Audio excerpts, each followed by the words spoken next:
नमस्कार दोस्तों, आज हम विज्ञान के कुछ महत्वपूर्ण प्रश्न करेंगे जो हमारे केमिस्ट्री मतलब रसायन विज्ञान से संबंधित रहेंगे। और पहला प्रश्न देखते हैं। मैग्नीशियम रिबन को वायु में जलाने पर कौन से रंग की ज्वाला उत्पन्न होती है? तो वो हमारा इसका उत्तर हो जाएगा चमकदार श्वेत रंग की ज्वाला उत्पन्न होती है। और मैग्नीशियम रिबन को जलाने के बाद में जो पदार्थ बनता है वो होता है मैग्नीशियम ऑक्साइड। ओके, अब नेक्स्ट क्वेश्चन पे चलते हैं दोस्तों। प्रश्न बहुत ही महत्वपूर्ण है, कृपया वीडियो को अंत तक देखिए और बहुत सारे कॉन्सेप्ट आपके क्लियर होंगे और क्वेश्चन भी बहुत मज़ेदार है। अगला है, यदि कोई रासायनिक अभिक्रिया हुई है तो क्या सही होगा? अवस्था में परिवर्तन, रंग में परिवर्तन, गैस का निकास या उत्सर्जन, तापमान में परिवर्तन, उपयुक्त सभी। तो इसका आंसर हो जाएगा उपयुक्त सभी। दोस्तों, जब कोई रासायनिक अभिक्रिया होती है, जैसे मान लीजिए कि दूध से दही बन रहा है, तो ये भी एक रासायनिक परिवर्तन है। तो इस अवस्था में आपका पहला तो अवस्था चेंज हो जाएगी, दूध से दही हो जाएगा। रंग का परिवर्तन हो जाएगा, रंग थोड़ा सा हल्का सा पीला भूरा जैसा हो जाएगा। गैस का निकास या उत्सर्जन, गैस का निकास उत्सर्जन होता है। तापमान में परिवर्तन, उसका तापमान भी चेंज हो जाता है। अब नेक्स्ट क्वेश्चन की ओर चलते हैं दोस्तों। क्या है क्वेश्चन हमारा कि ज़्यादा ऑक्सीजन युक्त ईंधन कैसा जलता है? मतलब ऑक्सीजन युक्त का मतलब ये है यहाँ पर कि गीला गीला, उसमें गीलापन कितना है या उसमें ऑक्सीजन की मात्रा कितनी है, तो वो कैसा जलता है अगर हम जलाएं। जैसे हम गीले कंडे या गीली लकड़ी को जलाते हैं तो वो क्या धुआं के साथ में कैसे पीले से रंग की जलती है। तो इसका आंसर क्या हो जाएगा हमारा? पीला हो जाएगा। अगला है हमारा, संतुलित रासायनिक अभिक्रिया को क्या कहते हैं? असंतुलित रासायनिक अभिक्रिया को क्या कहते हैं? मतलब कि जो समीकरण हमारा रासायनिक समीकरण संतुलित नहीं है उसको हम कहते हैं क्या? कंकाल समीकरण। कौन सा समीकरण? कंकाल समीकरण। ये दोस्तों बहुत मोस्ट इंपोर्टेंट क्वेश्चन है। अगला क्वेश्चन है, यदि कोई रासायनिक समीकरण संतुलित है तो दोनों ओर का खाली स्थान बराबर होना चाहिए। तो ये बोल रहा है कि आपका एक तो उत्पाद अभिकर्मक रहते हैं और दूसरी तरफ रहते हैं उत्पाद।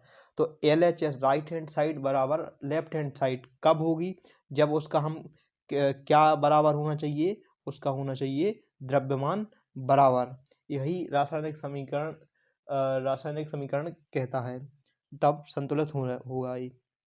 अगला प्रश्न देखते हैं।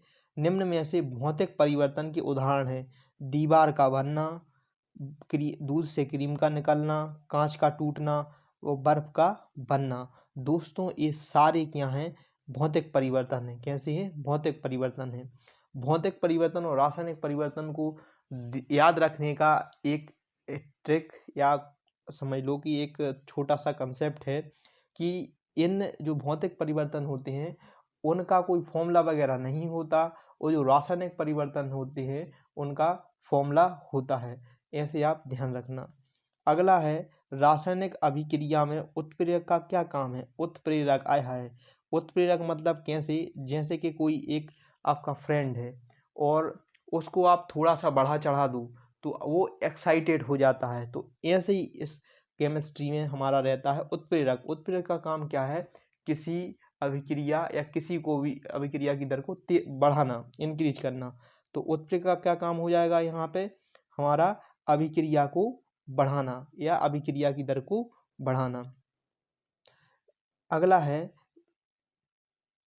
वायु में कोयले का दहन किस अभिक्रिया का उदाहरण है? देखो दोस्तों, वायु में कोयले का दहन मतलब कि हम जब वायु में कोयला जलाते हैं तो वो क्या है?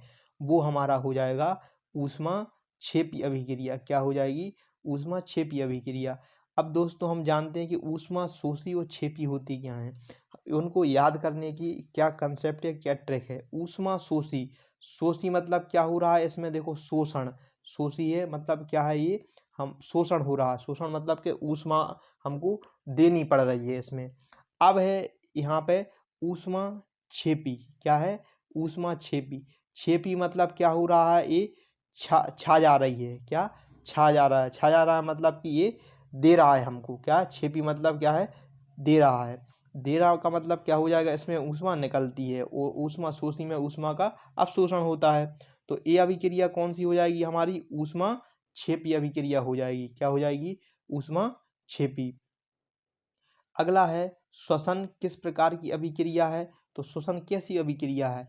श्वसन में क्या होता है, हम सांस लेते हैं तो हमारा क्या है, बॉडी का टेम्परेचर बढ़ता है और हमको सांस लेने की जो क्रिया है वो कौन सी हो जाएगी अभिक्रिया? ऊष्मा क्षेपी अभिक्रिया हो जाएगी। मतलब कि जिस अभिक्रिया में ऊष्मा का निकलना होता है, हमको अलग से ऊष्मा नहीं देनी पड़ती है। अगला है वनस्पति द्रव का विघटित होकर कंपोस्ट बनना खाली स्थान अभिक्रिया है। तो ये भी कैसी अभिक्रिया है दोस्तों? ऊष्मा क्षेपी अभिक्रिया है।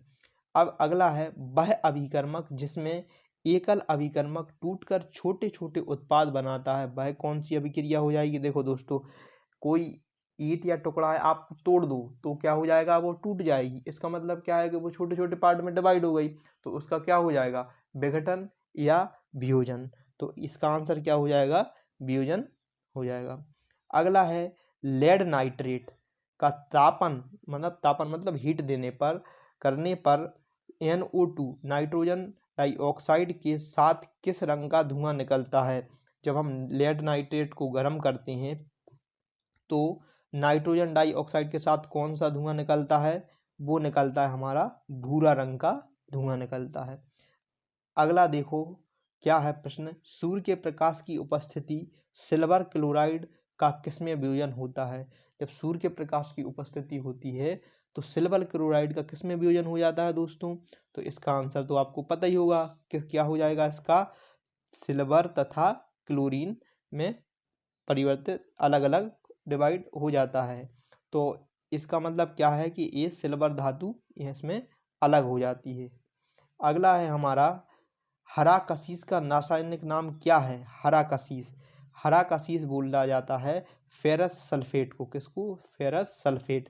इसका अगर हम रासायनिक फॉर्मूला जाने तो FeSO4 इंटू 7H2O क्या होता है? 7H2O, ये इसका रासायनिक फॉर्मूला होता है।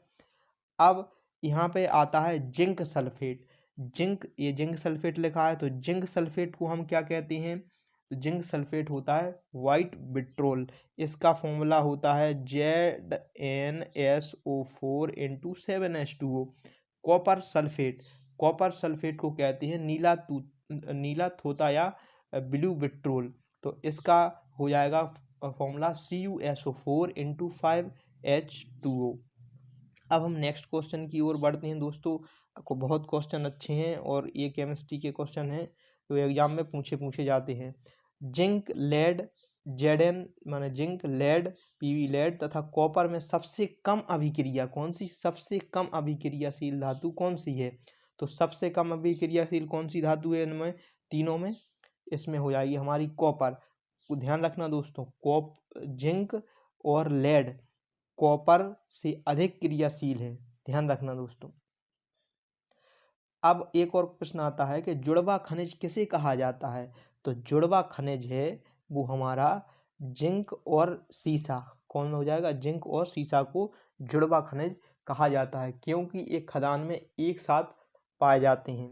ठीक है, अयस्क के रूप में, खनिज के रूप में।